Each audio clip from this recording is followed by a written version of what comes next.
сәлеметсіздер ме? Сіздермен бірге Қазақ математика академиясында Лейла. Бүгін біз ондық бөлшекті ондық бөлшекке бөліп үйренеміз. 16,8 бөлінген 0,8-ді біз басқаша былай жаза аламыз. Тең дейік те, мына жағынан тең деп қояқта 16,8 бөлудің орнына бөлшек сызық қоямыз да 0,8 деп жазып қоямыз. Біз өткен видеолардан білетініміздей, астыңғы жағында, яғни бөлімінде үтірсіз сан жасауымыз керек. Мына үтір 0,8 жасау үшін бір орын жылжу керек, сондықтан оны 10-ға көбейтемін. Егер бөлімін 10-ға көбейтсем, алымын да 10-ға көбейтуім керек. Енді шыққан жаңа мәндерді жазып қояйық. 16,8-іміз үтіріміз бір орынға жылжиды да, сосын бізге жай ғана 168 болып шыға келеді. Яғни 168 бүтін, үтір 0,00 деп жалғаса береді ғой. 0,8-ді 10-ға көбейтсем, үтір мұнда да бір орынға жылжиды, себебі онда бірақ 0, сондықтан бұл 8 болып кетеді. Бұл енді жай ғана натурал санды натурал санға бөлу болып шыға келді. Біз оны баған түрінде орындайық. 168-ді 8-ге бөлейік. 8 деп жазайық та, енді 16-дан берейік.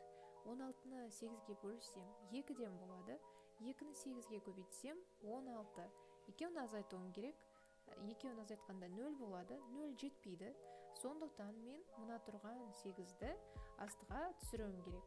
Сондықтан 8-ді былай түсірдім деп есептеймін. 8-ді 8-ге бөлсем 1 болады. 1-ді 8-ге көбейтсем қайтадан 8 азайтамыз. Тең болады 0. Сонда жауабы 21 екен. Егер де үтірлерін қайтадан қойып қарайтын болсақ, мына жерде 0,8. Екі жағында осы жерде де 10-ға көбейтіп, мына үтірлерінен жойып құтылушы едік.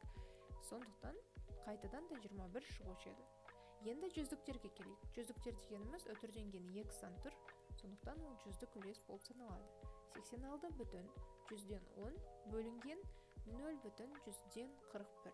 Немесе бұны 86 бүтін 10-нан 1 болып та тұрушы еді, себебі 10-ды біз кейде 0-ді жазбаймыз ғой.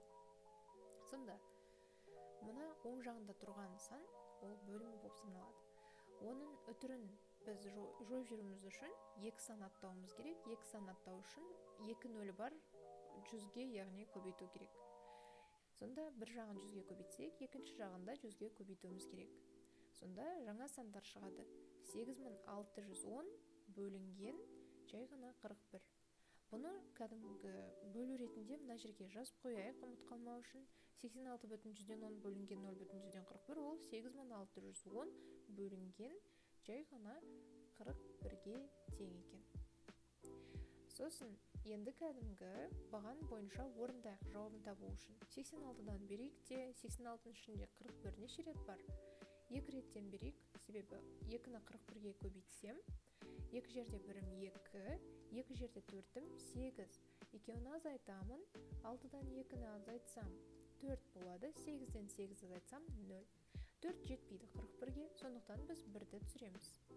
Мұна өткен үтірлер бізге ешқандай керегі жоқ, оларға қарамаймыз. 41-ді 41-ге бөлсем 1, 1-ді 41-ге көбейтсем 41. Екеуін азайтамын, содан кейін тең болады 0 деймін. 0 жетпейді 41-ге, сондықтан келесі санды түсіру керек. Ол бізде 0.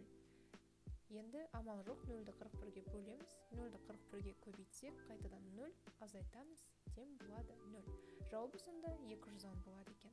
Оңайы, осылай ары қарай есеп шығара беріңіздер. Лайк, подписка, ұмытып кетпеңіздер.